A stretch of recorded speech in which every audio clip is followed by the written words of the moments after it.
थी वो। मैं 8 महीने की प्रेग्नेंट थी और अपनी डिलीवरी के लिए अपने मायके गई थी। माँ ने मुझे फोन पर बताया, घर के पीछे की तरफ जो खाली जमीन थी ना, वहाँ पर एक नया कमरा बनवा लिया है। इतने सालों के बाद जैसे ही अपने घर में कदम रखा, कुछ अलग सा लगा। माँ, ये घर के पीछे की तरफ नया कमरा बनवाने की क्या जरूरत थी? अरे बेटा, घर के पीछे दूर दूर तक खाली जमीन है। तेरे पापा को कई दिनों से लग रहा था कि यहाँ पर एक कमरा बनवा लेंगे तो ताजा हवा मिल जाया करेगी। अब तो ये सब छोड़ और चल जल्दी से दूध पी ले। माँ, मैं थोड़ी देर में पी लूंगी, आप सो जाओ। मैंने दूध का गिलास उठाकर उस खिड़की में रख दिया। पता नहीं कब आंख लग गई। अचानक से खिड़की के पल्लों के खड़कने की तेज आवाज आई। दूध का गिलास धड़ाम से जमीन पर आ गिरा। जमीन पर गिरते ही दूध का रंग लाल हो चुका था। मैंने खिड़की से झांक कर बाहर देखा। चारों तरफ धुप अंधेरा था। उस अंधेरे की तरफ से कुछ आवाजें आ रही थी, जैसे छोटे बच्चे आपस में खिलखिलाकर मस्ती कर रहे हो।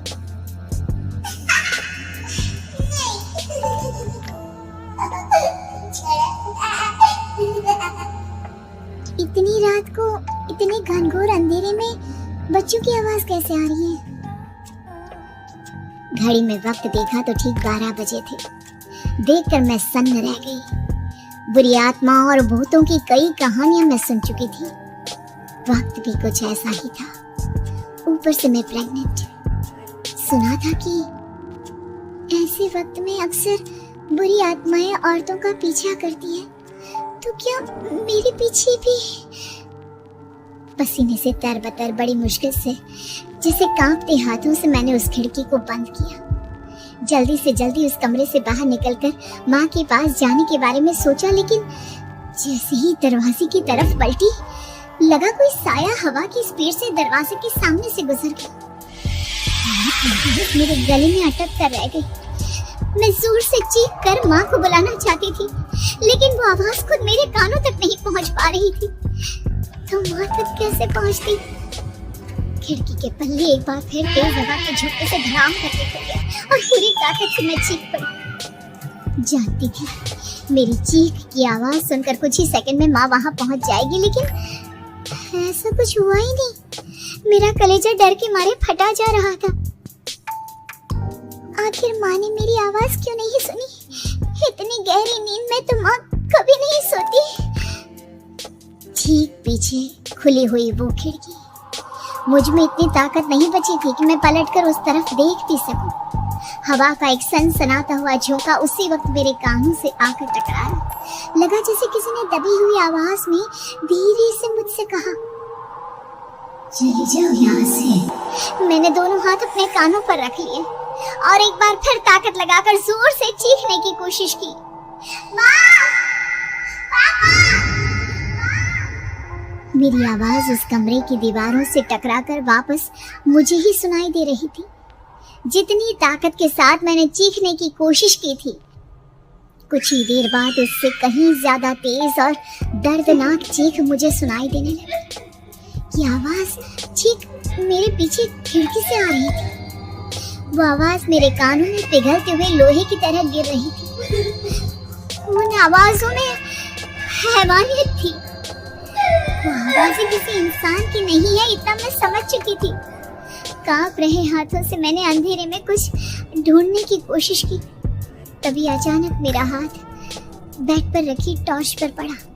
किसी तरह ताकत लगाकर टॉर्च का बटन ऑन किया, लेकिन ये क्या? सामने दरवाजे पर 3 छोटी लड़कियां खड़ी हुई थी। उनके हाथ में स्टील के चमचमाते हुए चाकू थे। मैं घबराकर लड़खड़ाई और पीछे की तरफ हटी, लेकिन तब तक वो मेरे पास आ चुकी थी। उनकी गर्दन टेढ़ी थी और उनके हाथों के वो चाकू मेरे पेट को निशाना बनाने को तैयार। मैं जोर से चीखी, नहीं, छोड़ दो मेरे बच्चे को, मत मारो, मत मारो, छोड़ दो मेरे बच्चे को। सोनाली, क्या हुआ बेटा? तू इतनी डरी हुई क्यों है? उठ बेटा, क्या हुआ? हड़बड़ाकर मैंने अपनी आंखें खोली। देखा तो दिन निकल आया था माँ मुझे जगा रही थी। मेरा चेहरा पूरा पसीने से लथपथ था। क्या हुआ बेटा, तुमने कोई बुरा सपना देखा क्या? मैं अभी तक अपने पूरे होश में नहीं थी। वो मेरे बच्चे को मार देगी माँ, वो लड़की मेरे बच्चे को। मैंने घबराकर अपने पेट को छुआ। सब कुछ ठीक था। और वो दूध जो रात को यहाँ पर गिर गया था, उसका रंग लाल हो गया था। माँ ने हंसते हुए दूध का गिलास मुझे दिखाया। तुमने दूध पिया ही नहीं, पूरा का पूरा ऐसे ही रखा हुआ है। तुमसे कहा था ना सोनाली, सेहत के लिए लापरवाही ठीक नहीं बेटा। लेकिन मैंने तो सब कुछ अपनी खुली आंखों से देखा था। ये सपना कैसे हो सकता है?